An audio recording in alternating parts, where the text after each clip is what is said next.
¿Qué tal? ¿Cómo estáis? Bienvenidos a Jugada de Tres, tu podcast favorito de NBA en español y el único que no se va de vacaciones. Episodio número 42, desde lo más profundo de la off-season. Mientras otros podcasts están parados, nosotros ahí seguimos, dándole, y por eso hoy sí que tenemos un espacio que creo que va a ser un poco más breve de lo habitual, pero bueno, luego nos ponemos a hablar y podemos estar aquí 2 horas tranquilamente, pero vamos, lo que está claro es eso, nosotros no nos vamos de vacaciones, no estoy yo solo, me ayudan a mantener el rancho a salvo Leo Carranza y Adrián Mercader, los habituales de siempre. Aprovecho para lanzaros, por cierto, chicos, con el saludo, una pregunta que tiraremos más tarde en el análisis. Hemos tenido un nuevo streaming de Jaylen Brown que aspira a hacer la versión de Jugada de Tres en inglés, no sé si lo va a conseguir. ¿Le va a hacer gracia a LeBron James que JB haga esos pinitos como streamer en plena temporada? Muy buenas. Yo creo que le va a hacer menos gracia lo que dijo de su hijo. No sé cuánto puede afectar eso de ese meme, ¿no? Que ya todos vimos hace 2 temporadas. Lo primero, chicos, saludar a vosotros y a los oyentes. Aquí estamos en pleno agosto haciendo un podcast de NBA. Espero que la gente lo sepa valorar. Y la verdad es que tenemos un programa por delante muy entretenido, con bastantes temas sobre los que hablar. Así que vamos allá. Yo, Nacho, te respondo la pregunta con lo que creo que lo que más le importa a LeBron fue lo que dijo Jaylen Brown hace un par de años, si mantiene Jaylen Brown el mismo pensamiento sobre su hijo. Eso fue en la Liga de Verano, si no recuerdo mal, ¿no? Estaba en la primera fila Jaylen Brown, sí. ¿Qué pasa, Leo? Sí. Muy buenas. ¿Cómo andan? Que dijo para aclarar que no era jugador de NBA, básicamente. O al menos eso es lo que se entendió. ¿Cómo están, muchachos? Yo no creo, porque LeBron hace un podcast, así que no debería ser hipócrita en ese sentido. Él tiene un programa, no sé si es todas las semanas, pero cuando puede, y lo hacía primero con su ahora ex entrenador J.J. Redick, lo hace con Steve Nash. Y también está en esa, así que no debería causarle ningún tipo de problema. Bueno, estoy de acuerdo, Además es que no hay nada de malo en hacer un podcast. ¿Qué vamos a decir nosotros, no? Estaría bueno. Lo que pasa es que lo de JB sí que a lo mejor tengo la sensación de que cuando empieza la temporada ahí se cortan las emisiones, porque yo creo que la otra vez cuando lo hizo fue también cuando quedaron eliminados contra los Sixers, y nos ha dado mucho juego, eso también hay que decirlo, que desde aquí agradecimiento eterno a ese tipo de contenido que hacen los jugadores. Bueno, ordenamos un poquito en el sumario los temas que tenemos para hoy y arrancamos, venga. Repasamos qué agentes libres quedan aún disponibles y dónde podrían encajar bien. Wemby se pone a la altura de Kobe, LeBron o Jordan con sus nuevas zapatillas. Jaylen Brown es otro jugador. Sonríe de otra manera. Hablaremos de los nuevos Sixers. ¡Comenzamos! Hablaremos de los nuevos Sixers, claro que sí, pero antes, claro, los Sixers ya más o menos han hecho su trabajo. Hay otros que todavía no lo han hecho. Y sigue habiendo gente disponible muy interesante. Vamos a hablar de todos ellos, pero antes de nada lo que quiero que escuchemos es a James Harden. Ya hablamos de él la semana pasada y quiero poner a la gente un poco en situación de lo que él decía ese día en el que los Cavaliers quedaban eliminados de terminar su temporada y le preguntaban por qué iba a hacer, si iba a seguir o no en Cleveland. Vamos a escucharlo. Yes, 100%, definitely both. To answer yes, want to definitely. Want to be here. I think we found some. Like, it's tough, just not ending it how we wanted to. But I think we found some. Yeah. The air ball. Hemos encontrado algo de... lo dejaba ahí un poco en aire, pero bueno, lo que decía era que iba a seguir. A ver, estos son los que están ahora mismo todavía disponibles y que a nuestro modo de ver son jugadores interesantes. Fijaros, de izquierda a derecha, Peyton Watson, está Jalen Duren, está Benedict Mathurin, está Kuminga, está DeMar DeRozan, está James Harden. Hay muchos, ¿no? Vamos a ir un poco pasando por todos, pero quiero sobre todo comenzar por 2 de los que ya hemos hablado, que son 2 nombres muy interesantes, James Harden y DeMar DeRozan. Los tocamos la pasada semana un poco, chicos. No ha habido grandes novedades, siguen sin, firmar su nuevo contrato. ¿Qué sensaciones tenéis con estos 2? Porque sí que da la sensación de que Harden va a seguir en Cleveland, pero sigue sin firmar, y DeRozan pues va a reforzar a un contender, pero sigue sin firmar. ¿Por dónde oléis que esto puede terminar o qué sensaciones tenéis? Pues yo no sé si estáis de acuerdo conmigo, chicos, pero yo tenía una sensación, o al menos eso también decían los informes, que cuando LeBron decidiese dónde jugar, como que iba a haber un efecto dominó, ¿no? En todas las decisiones que todavía estamos esperando. Hay que sumar ciertos nombres a esa lista, Nacho, como por ejemplo el nombre de Bradley Beal o incluso Bruce Brown, ¿no? Son jugadores que en el mes de agosto sorprende que todavía sigan sin equipo, o que todavía desconozcamos, ¿no?, qué va a pasar sobre su futuro. Y sobre DeMar DeRozan, yo creo que lo que están esperando es que se resuelva un poco el caso de Peyton Watson, de Jonathan Kuminga, que se rumorea mucho, ¿no?, para jugar para equipos como Cleveland Cavaliers. Yo creo que DeMar DeRozan está un poco expectante sobre esto.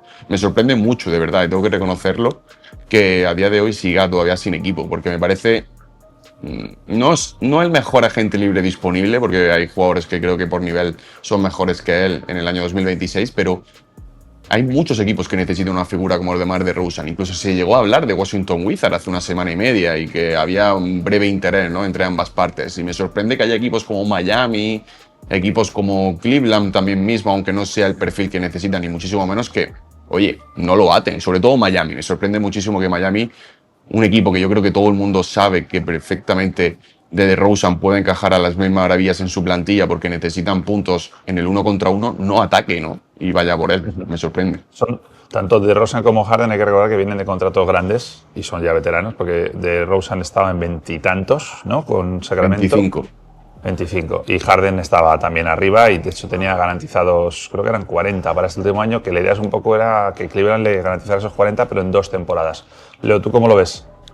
Yo creo que Harden se va a quedar en Cleveland. No sé qué están esperando, pero me parece que tiene que ver con Kuminga o con alguno de estos jugadores libres. Para ajustar ese salario, ¿no? Sí, para encajar el jugador que quieran agregar al plantel y darles esa flexibilidad por algo que Harden también mencionaba en la offseason, que es, o se mencionaba de él, mejor dicho, en la offseason, que es esto de rechazar la player option principalmente por LeBron, pero también porque eso le permite a Cleveland poder moverse y adquirir al jugador que quieran, y luego firmará, porque no tiene mucho sentido que no lo haga y se vaya a otro equipo, sinceramente, en este momento. Y en cuanto a DeRozan, realmente creo que todo indica que será Miami, o por lo menos pienso desde lo que puede llegar a ser el fit con diferentes equipos. No me lo imagino yendo a Golden State porque, bueno, no sé, no le veo mucho sentido. Y bueno, la mudanza es más fácil, ¿eh? Es verdad, está más cerca, eso es cierto. La montaña, sí. Le convendría a DeRozan para no tener que pagar equipaje extra, pero en Miami sí tiene cierta lógica. De hecho, se habló mucho de él en los mercados previos. Y luego están los otros que son, si los vemos, son todos jugadores jóvenes, o la gran mayoría, que un poco están apostando por ellos mismos o también pensando que valen más de lo que el mercado luego dice que valen. Peyton Watson es el caso, junto con Kuminga y Benedict Vamos a hacer una cosa, vamos a ir uno por uno porque los tengo separados. Sí. Vamos a arrancar con Kuminga, que yo creo que es, junto a Peyton Watson, el gran nombre, y bueno, Jalen Duren también. Digamos que vamos a ver los 4 o 5 más top. El caso de Kuminga, por ejemplo, estamos hablando de un tipo, como dices tú, 23 años. Es decir, está empezando en esto, lleva 5 temporadas en la NBA, viene de cobrar en su último año de contrato 22,5 millones en Atlanta Hawks, después de ese traspaso desde Golden State, y ahí están los números, ¿no? Es verdad que hay que poner un asterisco en eso, que son 20 y pocos partidos los que jugó, estuvo casi toda la temporada sin jugar, pero son 12 puntos por partido, 5 rebotes, 2,3 asistencias, y esos son los 3 equipos que más suenan. Luego a lo mejor nos sorprenden, pero son Minnesota, que no lo veo, Cleveland y que se venga aquí donde estoy yo hoy, que es en Los Ángeles Lakers. De Kuminga, yo no sé vosotros, yo estoy un poco aburrido ya del tema Kuminga. Creo que es un jugador que encaja en ese perfil de muy buena rotación, pero yo creo que ya se le ha caído un poco el cartel de estrella, ¿no? De potencial estrella. No, eso seguro, Nacho. El potencial estrella yo hace tiempo ya que se lo quité del pecho. A mí lo que me sorprende y lo que debería mejorar es en el asesoramiento que está teniendo, porque la temporada pasada estiró el chicle, si recordáis, hasta el mes de septiembre-octubre, casi ya empezada la temporada con Golden State Warriors. No entendí muy bien ¿Por qué? Porque realmente al final salió perdiendo él y salió perdiendo también Golden State. Y este año esperemos que no llegue a este límite, pero ya estamos en la segunda semana de agosto casi y todavía sigue sin equipo. Parecía, y Sam Serania, Mark Stein nos daba esa información de que estaba prácticamente hecho con Los Ángeles Lakers, aunque Cleveland tenía algún tipo de opción. Se ha enfriado todo, han pasado 2 semanas, ahora se suma Minnesota Timberwolves a la lista de equipos interesados, pero como que no hay ningún equipo puntero en la lucha por Kuminga, ¿no? O al menos parece que los Lakers han perdido fuerza en ese sentido. Y oye, tío, Kuminga al final no deja de ser un buen jugador de rotación, pero creo que se está empezando a sobrevalorar demasiado él mismo y su agente. Sorprende un poco que haga un poco de tapón, ¿no? Lo que decías antes también, que es eso. Leo, tú Kuminga, a ver, que te corté, ¿qué me ibas a decir? No, coincido plenamente con lo que dice Adri de la gente, que es Aaron Turner, que hasta ahora no ha decidido bien en ninguna offseason desde que Kuminga tiene la posibilidad de firmar contratos grandes, porque tuvo la chance de cerrar una extensión con los Warriors que era mucho más dinero de lo que luego terminó cobrando, la rechazó porque él creía que valía unos $30 millones en el mercado. Llegó la offseason, nadie le ofreció esos 30 millones que se suponía que él creía que merecía. Luego terminó firmando una extensión con Golden State por menos de lo que le habían ofrecido inicialmente.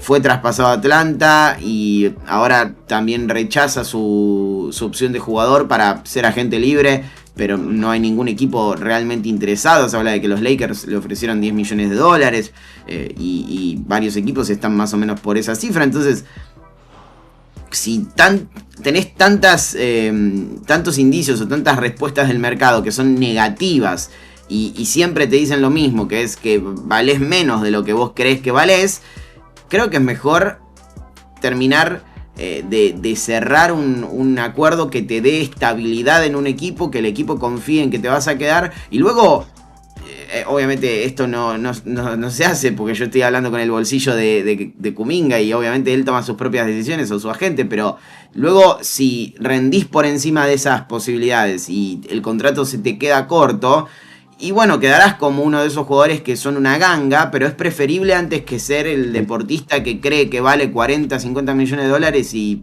todos los equipos que consideran que vale 10, porque hay un desfasaje tan grande que luego la mayoría de las franquicias le escapa a esa posibilidad, porque saben que Kuminga va a firmar un contrato que luego puede romper o que luego... Bueno, por ahí va a tirarlo yo, es que viene de una rebeldía con Golden State, recordad que claro, tampoco fue porque no quiso jugar. Es verdad que al principio tampoco quería Golden State contar con él por si le traspasaba. Bueno, al final acabó siendo él el rebelde, ¿no? O sea, eso sí. El otro caramelo, creo que mejor caramelo que el de Kuminga, es Peyton Watson.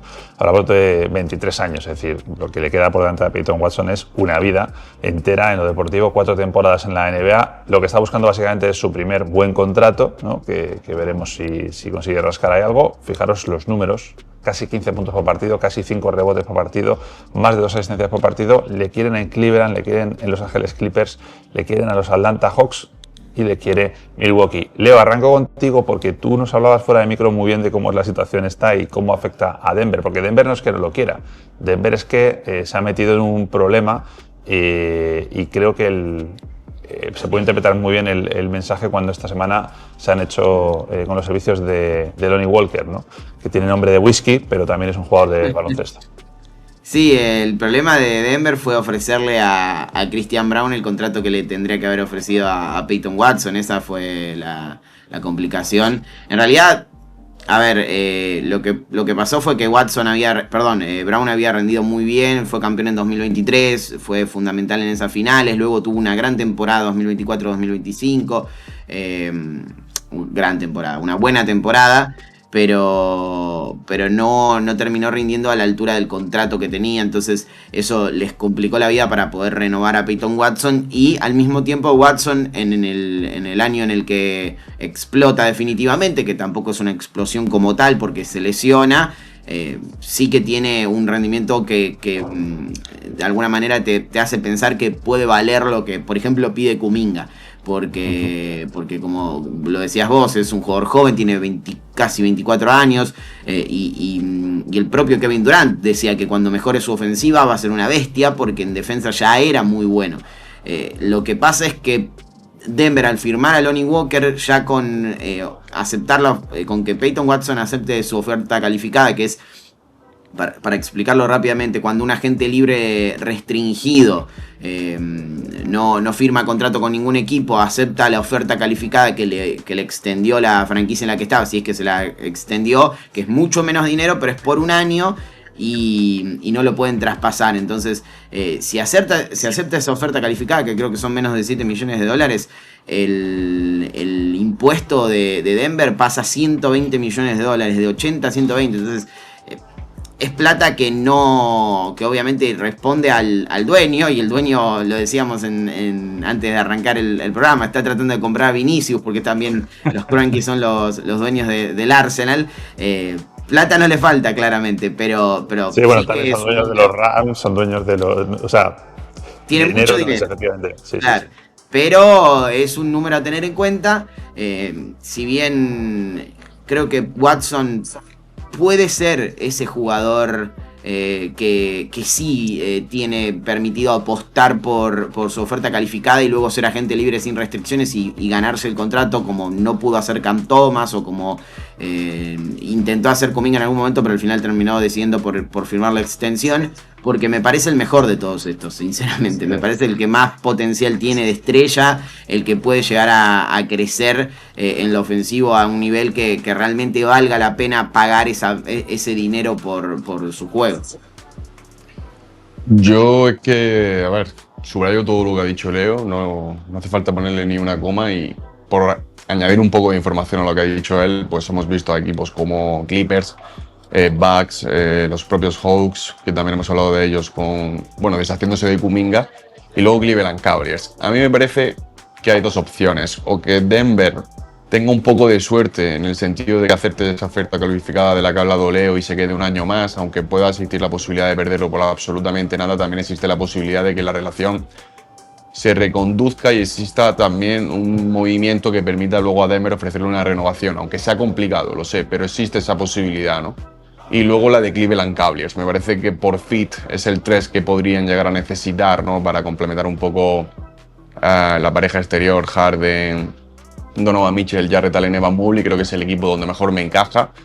Pero es un jugador, y coincido totalmente con Kevin Durant, en el momento en el que él sepa sacar más ventaja de su físico en ataque y mejorar un poco la consistencia en el tiro, va a convertirse en uno de los mejores 3&D de toda la NBA. Y es que hay una racha esta temporada regular en la que el Nikola Jokic, si recordáis, pierde exactamente 16-17 partidos, y es donde Peyton Watson da ese paso hacia adelante, y parecía, ¿no?, que Denver se iba a caer en la clasificación, y gracias a Peyton Watson y bueno, al rendimiento de todo el equipo, al final los Nuggets consiguen ir sacando victorias con un Watson que promediaba como 20-22 puntos en ese tramo de 16 partidos, que es casi un mes.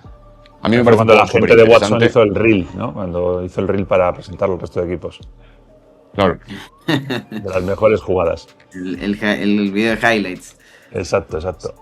Bueno, siguiente nombre. A mí este es uno que si nos hubieran dicho hace, no sé, 4 o 5 meses que estábamos hablando de él en estas circunstancias, yo creo que no nos lo hubiéramos creído nadie. Hablo de Jalen Duren. Estamos hablando de un tipo todavía más joven, 22 años, que está en una situación parecida a de Watson, buscando un primer buen contrato. Fijaros los números, doble. Pero claro, le persigue esa etiqueta de no haber rendido en la postemporada. Yo creo que es uno de los grandes atractivos del mercado, esa es mi opinión, y me sorprende algunos equipos que no hayan ido a por él antes. Ahora ya no se puede. O sea, por ejemplo, Lakers, en su momento, antes de ir a por Kessler, me parecía que esta era una buena opción. Ahora lo que tiene pinta es que seguirá en Detroit, por eso está ahí ese logo. Pelicans lo quiere, yo creo que Jalen Duren ahí no se va a meter.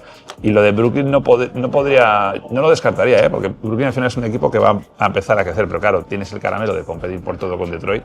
¿Dónde le veis a Duren? Y si os sorprende lo que os digo, que estamos hablando de este chico a 6 de agosto, que estamos grabando esto. Sí, a ver, yo creo que se va a quedar en Detroit. porque tampoco hubo mucho interés del resto de las franquicias y el equipo que más podía llegar a llamarle la atención a Jalen Duren era justamente Los Ángeles Lakers, que termina quedándose con Walker Kessler, entonces ya no tiene mucho sentido. ¿Pero crees que es por eso, por la etiqueta de postemporada? Sí, 100%. A ver, para mí es una combinación de dos cosas.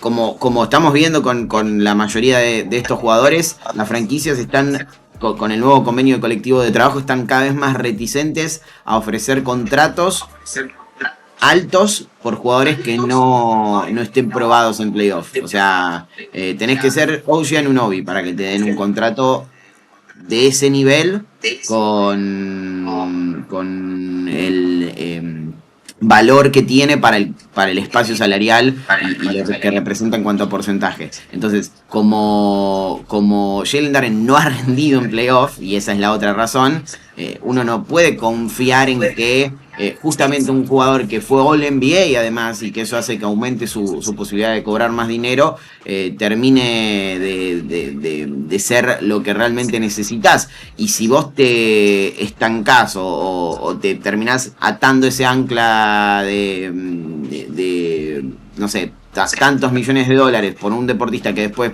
producen por mucho menos, te saca la flexibilidad para poder competir y armar un plantel realmente fuerte alrededor de los jugadores que sí sabes que ya están a la altura de las circunstancias, como Jalen Duren, como Cade Cunningham, como Ausar Thompson y Cade Cunningham, porque además luego tenés que mejorar eso, porque no es que Detroit peleó por el título, terminó perdiendo en semifinales de conferencia, entonces tenés que añadir piezas y encima no tenés el espacio para añadir esas piezas, te empieza a complicar mucho más la vida, y creo que la mayoría de los equipos está viendo eso y entendiendo que esos contratos de 25%, 30% del espacio salarial solo se lo tienen que dar a estrellas probadas en playoff, y si no sucede eso es muy difícil armar un equipo campeón.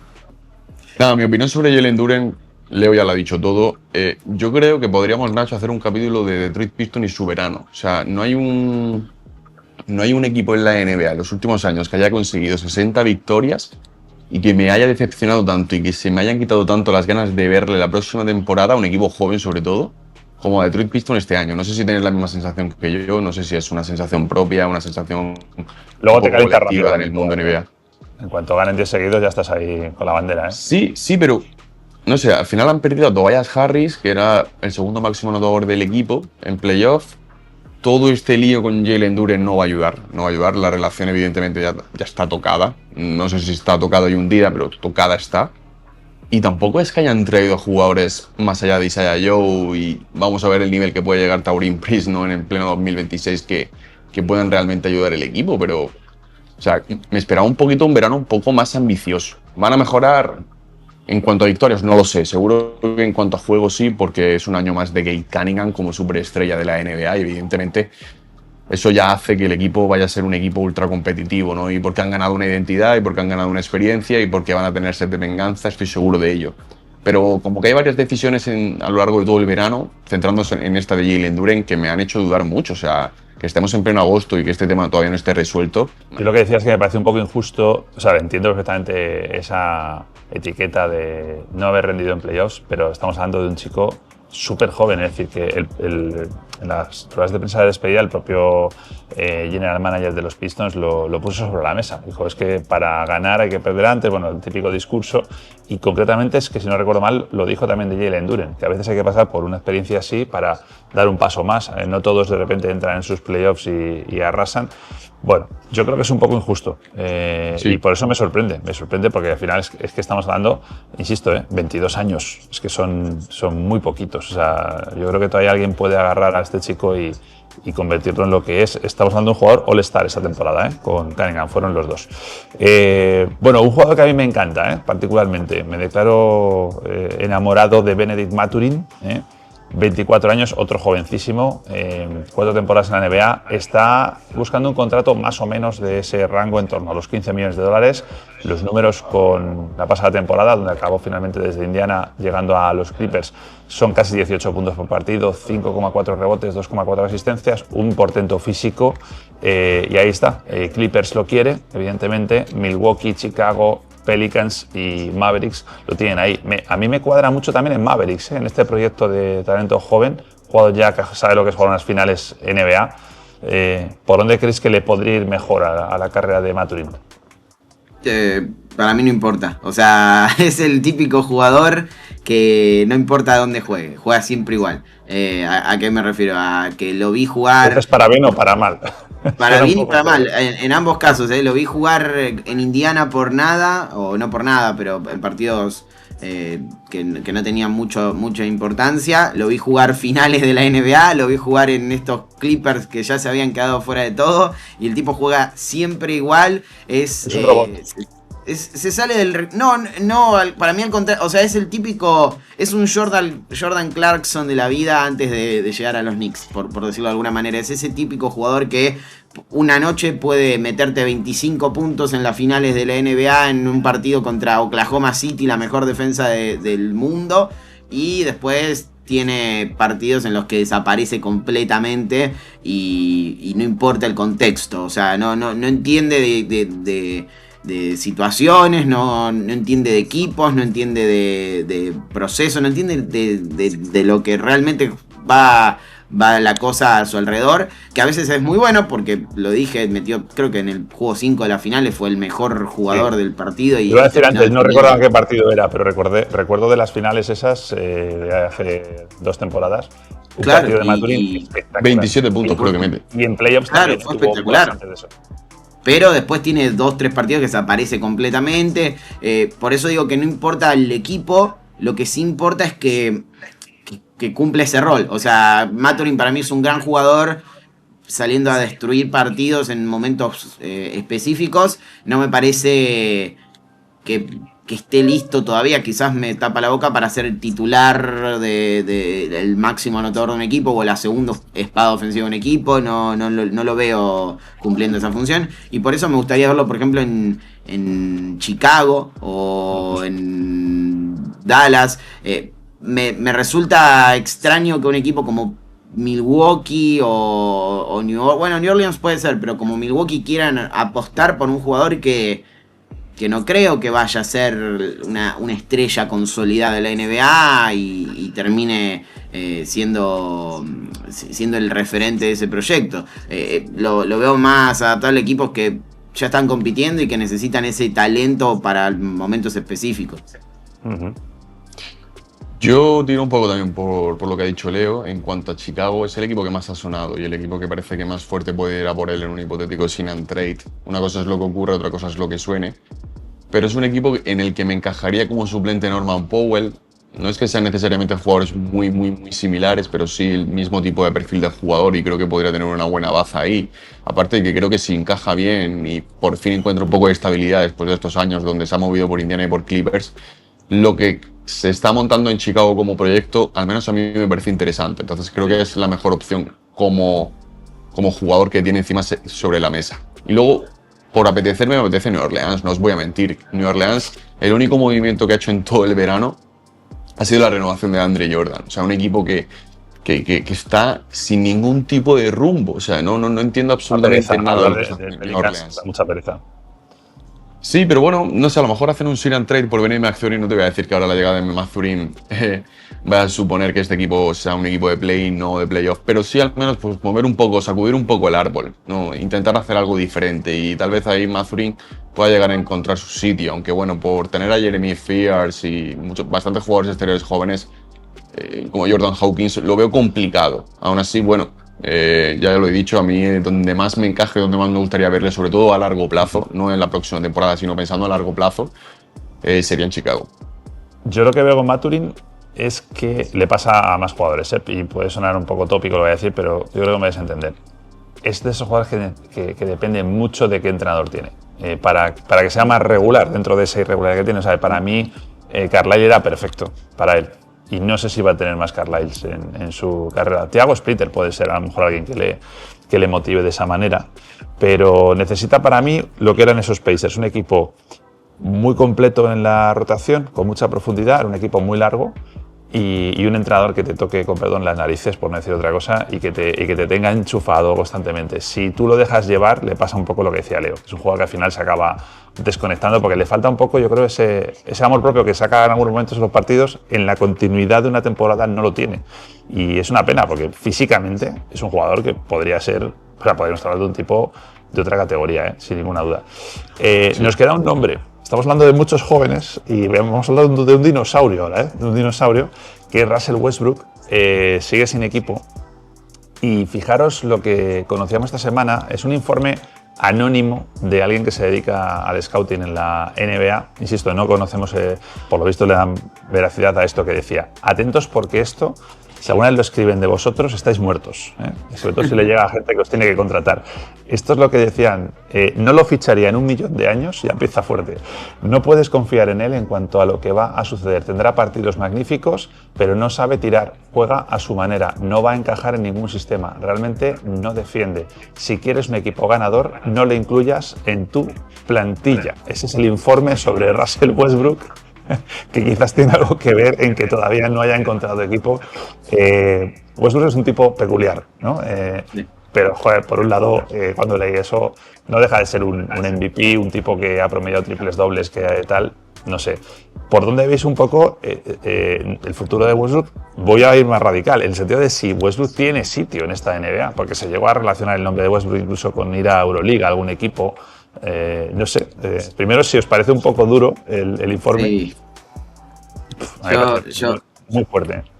Yo, a ver, coincido con que no sabe, que no tira, que juega, o sea, que no encaja en ningún sistema porque él está acostumbrado, toda su vida estuvo acostumbrado a ser el eje de los ataques, y en gran parte por eso Kevin Durant se termina yendo a Oklahoma City, además de querer ganar un anillo y sumarse a los Warriors, y tampoco por eso, o sea, por esa misma razón tampoco funciona en Los Ángeles Lakers.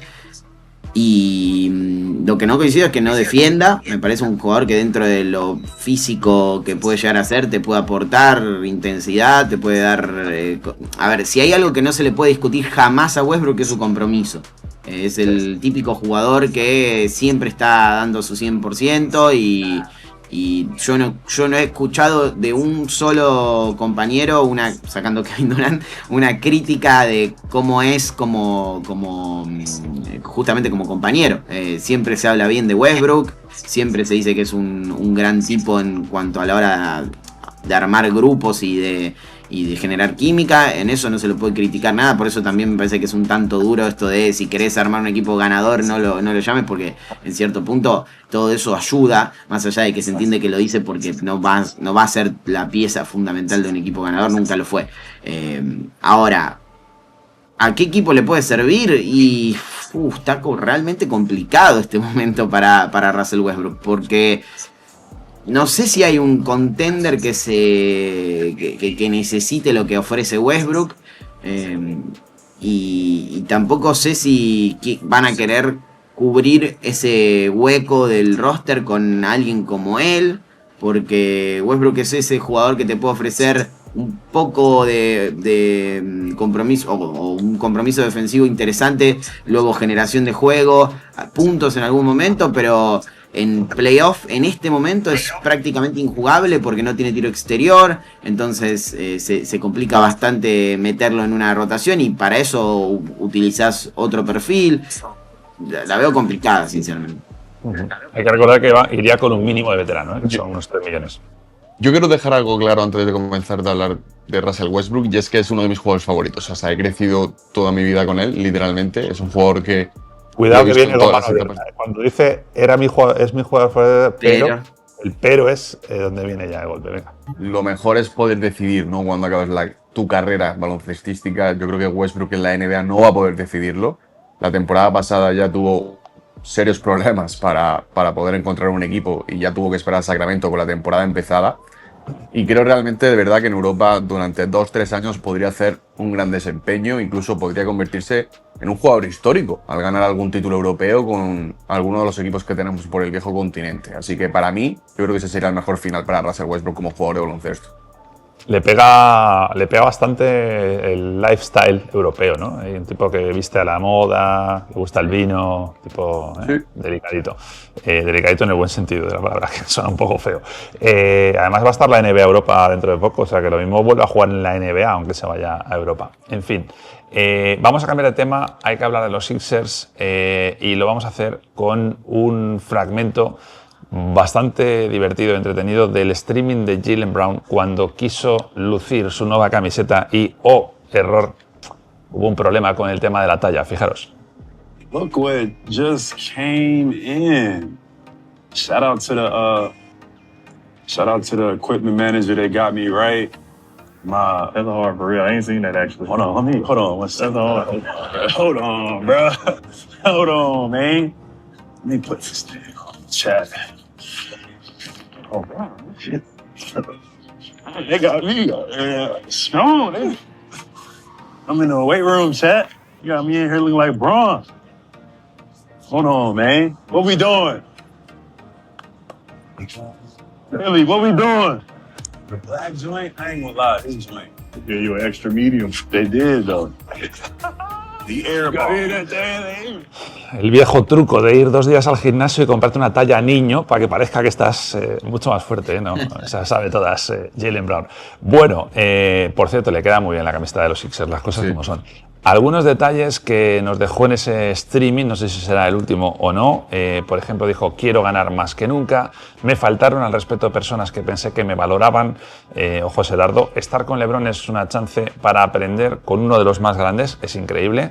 Y luego dice, estoy saltando más alto y corriendo más rápido porque teóricamente se quiere adaptar al estilo de juego que le puede plantear tanto Tyrese Maxey como Edgecombe, que evidentemente le sacan unos años de ventaja en eso del físico. Más allá de los Sixers, que hemos hablado mucho, os pregunto concretamente por Jaylen Brown. Han pasado las semanas, ya no es el jugador resentido y dolido porque los Celtics le traspasaron, sino un tipo muy motivado y que ve esto como una oportunidad única de ser campeón, de crecer en lo personal. ¿Coincidís en esto? ¿Le veis como un nuevo Jaylen Brown? Sí, a ver, yo creo que no me termina de convencer la forma en la que Jaylen Brown se comunica en los últimos años. Es como que constantemente está tratando de probar que tiene lo que necesario como para liderar una franquicia cuando lo que tiene que hablar por vos es tu juego, y justamente Jaylen Brown habla muy bien su juego, no sé si a la altura de los mejores jugadores de la NBA, pero sí a un nivel de All-NBA constante. Entonces no tiene mucho más que probar. Jaylen Brown ha sido campeón, ha sido Finals MVP, ha sido All-NBA, ha tenido rendimientos muy por encima de la media, pero creo que esta es una oportunidad para entrar en una franquicia sin ego, por decirlo de alguna manera, sin hablar de él, sin pensar en quién es el líder. Estamos en un momento en el que los Sixers tienen 5 jugadores, 4 en realidad, que podrían todos ser o fueron o en algún momento líderes de franquicias, ni hablar de LeBron, y Brown tiene que adaptarse a eso. Yo creo que va a ser el mejor jugador de los Sixers en la próxima temporada, pero tiene que adaptarse a eso. Entonces es una oportunidad como para dejar que el juego hable por sí solo y no estar constantemente tratando de forzar la narrativa para que esto que dice él lo reconozcan, le den su valor. Eso llega luego y claramente va a llegar porque su carrera lo indica. Yo, añadiendo parte de lo que ha dicho Leo, más que hablar de más que hable simplemente de su juego a nivel baloncestístico, creo que es una oportunidad histórica para que hable la historia. ¿A qué me refiero? Creo que en Boston ya consiguió algo increíble, ser campeón de la NBA, ¿no? Desde el año 2008, ¿no? Con ese equipo de Kevin Garnett, Rajon Rondo, Paul Pierce, recuperar, ¿no? La gloria de una franquicia como la de Boston Celtics durante tanto tiempo, más de 15 años, que se dice pronto. Y ahora tiene otra oportunidad, porque estoy totalmente de acuerdo con Leo. Yo creo que es el jugador franquicia por encima de Tyrese Maxey. Tal vez no en importancia dentro del vestuario, dentro de la franquicia, pero sí por ser el mejor jugador de la plantilla. Yo creo que con este LeBron actual, yo creo que el que va a asumir la responsabilidad de verdad va a ser Jaylen Brown en los momentos importantes. Y tiene la oportunidad de conseguir el primer anillo para Filadelfia en más de 35 años. O sea, al final, tal vez dentro de 3 temporadas estemos hablando de Jaylen Brown como un jugador que consiguió ser MVP de las finales con Boston y con Philadelphia 76ers. Si consiguen el anillo, y conseguir el anillo en muchísimas décadas para ambas franquicias. Así que la historia hablaría por sí sola de un jugador como Jaylen Brown y no tendría esa necesidad imperiosa como parece que siempre tiene cada vez que sale, ¿no?, delante de la cámara en su podcast a hablar. Bueno, lo que va a ser jugador franquicia sin duda es en el tema del contrato, porque va a ser el que más gane. Están a la par el contrato de Embiid y de Brown, 57 millones este año. Luego se equiparan un poco, se equilibran un poco, pero vamos, están en más o menos en los mismos números. ¿Sabéis en qué va a ser? Lo hablaremos otro día. ¿En qué va a ser un poco también definitorio quién acaba siendo jugador franquicia o no? Del quinteto, los 5 podrían ser All-Star, ¿no? Pero no van a ir los 5, ahí irán 2 o como mucho 3. Ahí veremos también un poco el impacto que tiene. LeBron seguro. No, LeBron sí, pero no creo que irá como el año pasado, ¿no? Como elección de los entrenadores, algo más así. Probablemente. Mira, quiero que escuchéis las palabras de alguien que manda mucho en los Sixers, que es Mike Yancey. Este es el hombre que hemos hablado alguna vez, que jugó con LeBron en la etapa de instituto o contra LeBron y que ahora es el que manda en los Sixers. El otro día en un partido de los Philadelphia Phillies, del equipo de béisbol, le preguntaban por el efecto Jaylen Brown, es decir, cómo de importante había sido el fichar a Jaylen Brown para que llegara LeBron James. Vamos a escucharlo. Yeah, I called Rich right away and said, hey, like, if we got Jalen, is there a chance LeBron want to come to us? And, you know, obviously they said, yeah, you know, this changes some things. So they talked about it. And then obviously the whole process of whatever, 3 weeks or whatever it went, they were doing all their due diligence with LeBron and, you know, talking to all our players and other teams and, you know, their representation and stuff. So it was, yeah, it was a long process, but yeah, we don't get LeBron without Jalen, that's for sure. The Airball. Bueno, habla muy claro ahí de que sin Jaylen Brown no hubiera existido LeBron James en los Sixers. Lo que comentaba un poco en la traducción es que cuando fichan a Jaylen Brown es cuando levanta el teléfono, llama a Rich Paul y le dice, oye, tenemos a Jaylen Brown, por si esto puede influir de alguna manera, y vaya se influyó, porque al final LeBron James acabó en los Sixers. Yo creo que fue el factor quizás que le hizo terminar de tomar la decisión.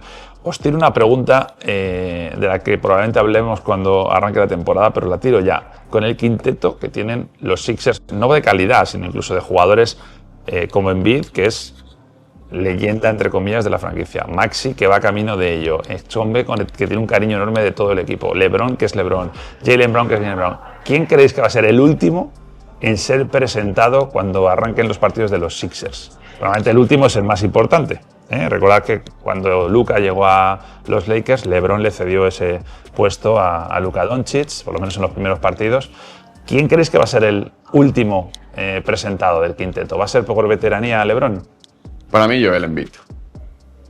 Es una, no, entre comillas, no, es una leyenda de Filadelfia.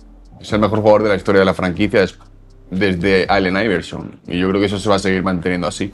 Me sorprendería que no lo fuese. Si lo es, tendría que ser LeBron James, sí o sí. No la veo. típica tontería que puede romper la química de un vestuario. Sí. Yo voy por LeBron. Yo creo que va a ser LeBron. Por lo que representó para la franquicia. También vieron que se suele usar el primero y el último. Pero sí, para mí el último va a ser LeBron. Podría ser primero. Claro, pero es que si por ejemplo metes a Jaylen Brown y a LeBron en las dos posiciones de primero y último, es como que dejas en menos los 3 que ya estaban, ¿no? Es como que. Claro. No me gustaría ser el que tiene que tomar esa decisión en los Sixers, ¿eh? Ni yo. Es muy jodido. Sí. Bueno, esta semana habló, por cierto, Nick Nurse, que es otro que va a tener también que tomar decisiones de otro tipo, y ha dicho exactamente lo que todos imaginábamos y que ya hemos hablado. Dice que LeBron James va a tener que jugar un poco de generador de juego. No sé si tanto como uno de subir en la pelota, pero sí que sea el que un poco marque la pauta ofensiva del equipo. ¿Cómo veis los roles dentro de estos Sixers? O sea, ¿quién creéis que va a ser el líder de anotación? Decía Leo que el mejor jugador va a ser seguramente Jaylen Brown, pero ¿quién va a ser el líder de anotación?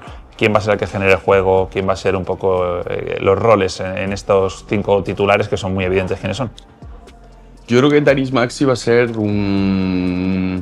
no quiero decir Klay Thompson, ¿vale? Pero una especie de Klay Thompson con LeBron manteniendo y subiendo el balón. Yo creo que se van a repartir el manejo balón. Como mucha gente cree, y yo creo que de manera errónea, Tyrese Maxey con el balón en las manos es un jugador que produce menos que cuando tiene el balón, o sea, otro compañero y busca a la hora de anotar. Así que en ese sentido creo que le va a favorecer mucho Tyrese Maxey. Luego creo que Jaylen Brown y Villet-Combe van a ser los perros de presa en cuanto a defensa exterior. Y Joel Embiid ya lo dije, creo que va a perder mucha responsabilidad en ataque. Va a ser un jugador que vaya a ser muy utilizado en momentos muy específicos, sobre todo para buscar puntos en la pintura. Y sobre todo que se centre en llegar sano a playoff, que es lo más importante de todo, y en ser el ancla defensiva dentro de la pintura. Y LeBron como organizando absolutamente un poco todo, ¿no? Un poco una mezcla entre Draymond Green, Aaron Gordon y bueno. Pero siendo LeBron, evidentemente. Sí, yo creo que va a ser el generador principal. Luego ahí estará también Tyrese Maxey. Creo que entre Maxey y Brown van a ser los máximos anotadores. Por una cuestión de que también en la temporada pasada lo fueron para sus respectivos equipos. Puede ser la primera temporada en la que LeBron James esté por debajo de los 20 puntos de promedio. Debería. Embiid como finalizador en momentos específicos, pero también para abrirle la cancha al resto, para generar espacios para el resto. Y Edgecombe creo que es el que más pierde en cierto punto en cuanto a protagonismo, pero va a seguir siendo un jugador de momentos. Tienen demasiados anotadores, no me extrañaría para nada que todos estén por encima de los 15 puntos de promedio, porque es una locura la cantidad de respuestas ofensivas que tienen.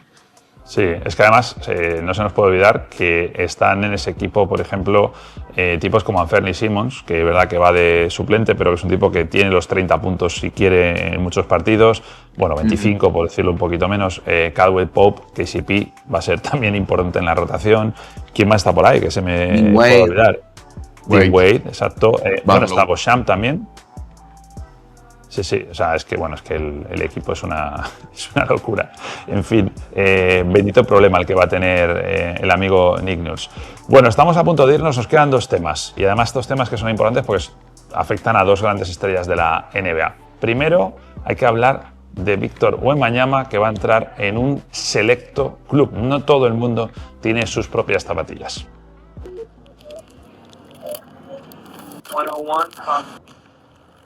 Ready? What advice I would have given myself a year ago? You know, I wouldn't give any advice because everything went well. I must say I was right. You know, my answer will still be the same. I wouldn't say anything because I love where I'm at right now, and I also love going through the tough moments and the the losses and the wins. So I wouldn't say anything to myself a year ago. Felt like it'd be the same answer as every year. The Airball. Esta serie de Nike, por cierto, no sé si la conocíais, se llama Una entrevista al año y la hacen desde que llegó a la liga. Ya va por la 3ª edición. Está bueno porque es como que él se va es como un diario de bitácora de año en año de cómo va viendo él la evolución suya. La próxima será ahora, a principio de temporada, por cierto. ¿Por qué hablamos de esto? Porque hemos conocido que ya amplía un señor contrato con Nike, que va a tener sus propias zapatillas. Tengo el dato, quiero ver si vosotros lo sabéis. De los grandes jugadores que han tenido su propia zapatilla, estoy hablando de jugadores muy top, no jugadores que a lo mejor que han tenido zapatillas pero no son tan importantes. ¿A qué edad creéis que tuvieron sus primeras zapatillas tipos como LeBron, como Jordan, como, no sé, Kobe Bryant? ¿Os atrevéis? Yo sé que Luka Doncic... Para medir dónde está Wemby. Yo sé que bastante pronto Luka Doncic. Lo demás, sinceramente, ahí me pillas, Nacho. A mí... Mira que yo sé que hay mucho fandom detrás de todo esto, pero a mí es algo que realmente no le doy mucha importancia. Sé que la tiene, evidentemente, tanto en Estados Unidos como en Europa. Pero yo me suena, y ahí me pillas un poco, que creo que Luka Doncic, pues en torno a los... que tendrá 27 ahora, pues en torno a los 24 o 23, hace 4 años o así. Me acuerdo que sí hubo un acercamiento con Jordan y ahí sí le quedaron la primera zapatilla, pero los demás... Te voy a parar porque no te quiero dejar mal. ¿Leo? Yo creo que Jordan lo hizo en el 84 y él es del 63, o sea que son 21 años. Ajá. Pero no debe ser el más joven por una cuestión de que los jugadores después entraban mucho más jóvenes a la NBA. Así que diría 21 Jordan y después los otros menos, 20 o 19 incluso. Bueno, vamos a verlo. Adri, no es que estabas erróneo, sino que lo de Jordan, por ejemplo, con Doncic es desde el principio. Él desde su primer contrato en zapatillas no fue con Nike, fue directamente con Jordan. Mira, estos son los números. Wemby debutó con 19 años, va a tener su primera zapatilla con 22. Jordan, 21, primera zapatilla en ese contrato. Bueno, ha habido documental, ha habido película, ha habido de todo. LeBron con 18 al entrar en la liga. Kobe debutó con 18, a los 19 con Adidas tuvo su primera zapatilla. Sí. Kevin Durant con 19 debutó con 20 su primera zapatilla. Y Doncic tardó un poquito más. Fíjate, debuta con 19 en la NBA, lo que pasa es que, claro, parece mucho más mayor porque debutó muy joven en el Real Madrid, y la primera zapatilla fue a los 4 años, o sea que si realmente lo tenemos en cuenta es el que más tardó en tener su propia zapatilla. ¿Dónde ponéis vosotros el mérito de tener, o sea, la zapatilla personalizada? ¿Es un hito más deportivo, más comercial? Yo la sensación que tengo es que no es necesariamente deportivo. O sea, si la marca, aunque tú no seas un super jugador MVP, ve que tienes ese potencial, te van a hacer unas zapatillas propias. Antiguamente creo que sí que era diferente. Que Wemby ya las vaya a tener significa que ha hecho mucho en pista, pero sobre todo eso, que tiene potencial para vender, ¿no? ¿Dónde ponéis vosotros ese zapatillómetro, que tengas tus propias zapatillas? Para mí, voy a responder muy rápido. Para mí es más importante ser portada del NBA 2K que tener tu propia zapatilla. A lo mejor hace 30 años era más importante tener tu zapatilla porque era como que eras un fenómeno global en todo el mundo, ¿no? Y el mundo no estaba tan globalizado como ahora. Pero al final ya hemos visto que hay muchas marcas que han hecho zapatillas personalizadas a ciertos jugadores. Entonces, para mí, conforme han ido pasando los años, me parece menos importante. Y para mí, ser portada del 2K es como sí que es un mérito deportivo porque ha sido un jugador representativo y que merece ser la portada del podcast como que ha sido el hombre del año, por así decirlo, por una circunstancia u otra, pero siempre relacionado a nivel deportivo. Y la zapatilla al final es un premio también, ¿no? Un poco al reconocimiento tanto global, tuyo fuera de la pista, como de jugador. Entonces, para mí, en el zapillómetro, como lo queramos llamar, Nacho, está ahí. Uh-huh. Yo creo que depende mucho de la marca. Si es Nike o Adidas, sobre todo Nike o Jordan o una de esas tres, vale más que el resto, pero no por una cuestión de que yo crea que son mejores, más sino dinero, ¿no? porque da más dinero y además tu zapatilla te llega a ti el beneficio, el 2K es un dinero que te pagan por ser portada. Sí, seguro, eso seguro. Sí, eso seguro. El contrato va a ser mucho más caro, pero a lo que voy es, Nike tiene demasiados jugadores firmados, Adidas también, sobre todo Nike y Jordan, y ser el que tiene la zapatilla personalizada, tu línea de zapatillas es mucho más difícil en Nike que en cualquier otra marca. Entonces eso hace que tenga más valor por una cuestión de cantidad de posibilidades. Por dar un ejemplo, Austin Reeves tiene sus zapatillas personalizadas en Rigorer, por decirlo, por decir una marca, sin faltarle el respeto a ninguna firma. Es mucho más accesible para ese tipo de jugadores porque nadie considera que Austin Reeves sea uno de los 5 mejores jugadores de la NBA. Entonces, en ese sentido, lo de Wemby, ser la cara de Nike a partir de ahora, y tiene una responsabilidad y un valor tremendo que supera al resto de las firmas. Claro, entre los tops de los tops, el top de los tops es evidentemente Michael Jordan, que no es que tenga sus propias zapatillas, sino que directamente es que le hicieron su marca de zapatillas, sí. Y ahora es él el que viste a lo de... O sea, es que ya es otra cosa. De hecho, no me recuerdo ahora de los números, no sé si os tenéis en la cabeza vosotros, el dinero que le sigue dando cada año a Michael Jordan el tema de las zapatillas. Yo creo que eran 100 y pico millones al año, una cosa así, una barbaridad. Sin jugar ni nada. Muchísimo más por la marca que por su carrera como deportista. De hecho, es el único deportista del planeta que está entre los máximos millonarios en el mundo. O sea, el único que se le acerca entrando desde el deporte. LeBron en algún momento llegará, pero en su momento era el único billonario de los deportistas. Sí, es verdad. Bueno, y el otro nombre propio es Luka Doncic. Quiero mostraros unas imágenes. Están aquí. Estas imágenes son públicas, han estado en redes sociales. Hablábamos otro día del primer gesto de liderazgo de Doncic con sus Lakers, ya una vez que se fue LeBron James, llevarse al equipo a entrenar a Eslovenia a un minicamp. Esto lo ha hecho, por cierto, Wembanyama también en Francia. Ahora Luka le vemos ahí, lo veis, muy, muy fino, entrenando, mentalizado de que las lesiones le han marcado su último año, su última temporada, bueno, y anteriormente también.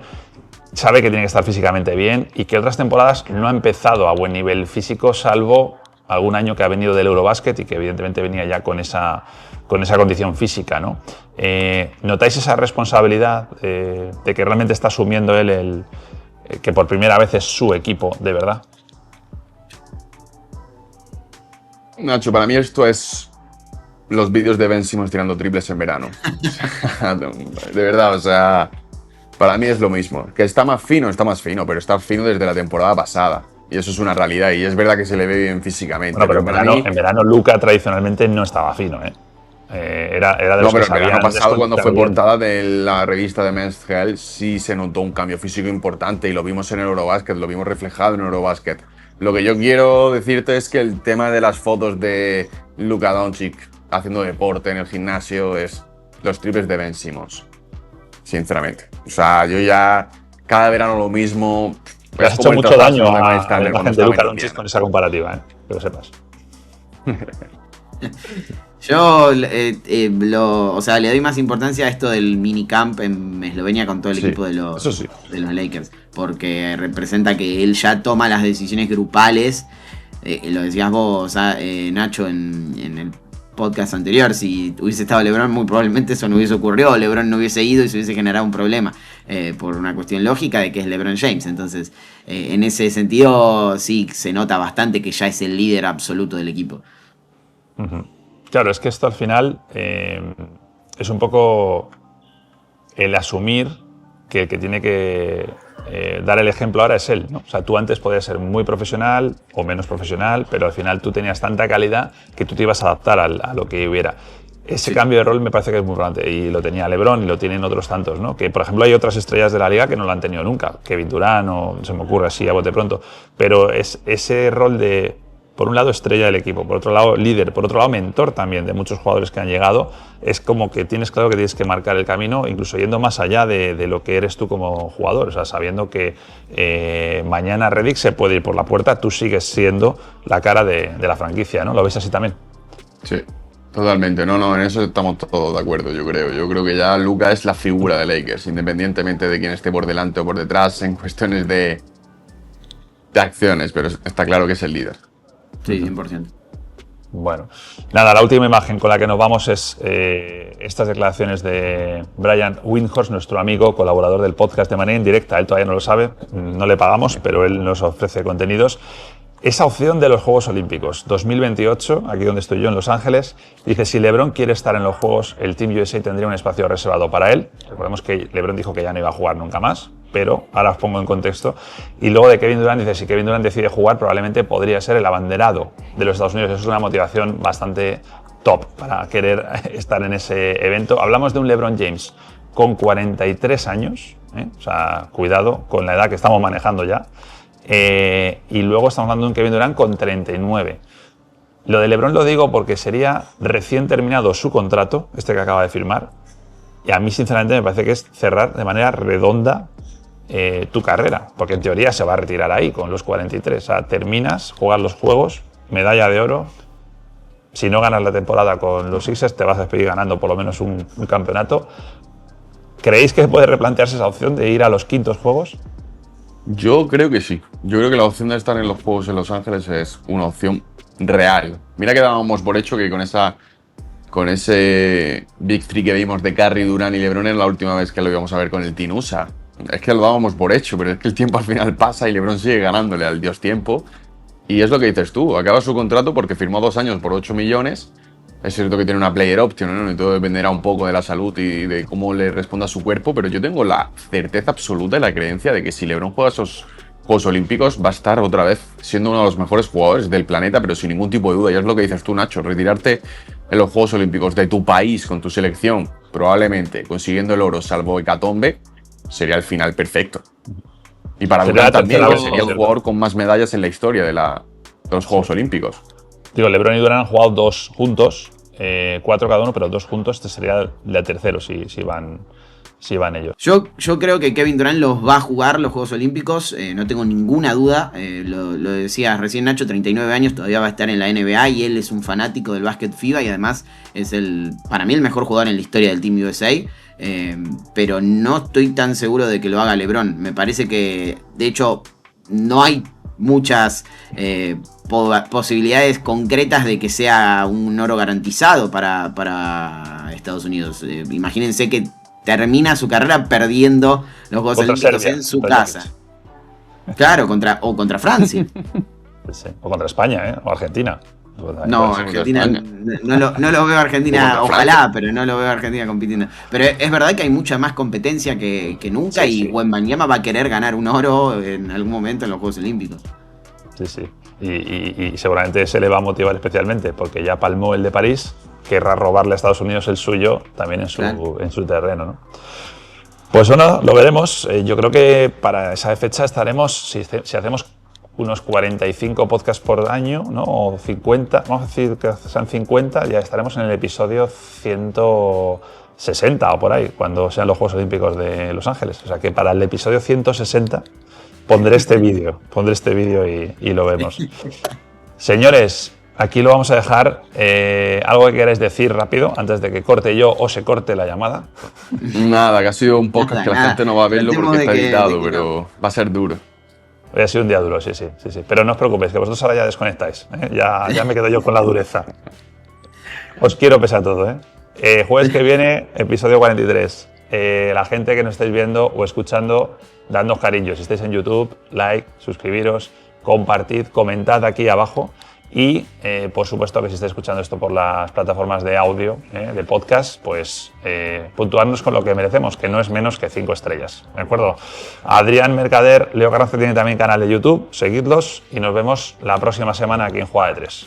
Chao. Hasta la próxima. Adiós, chicos. Chao.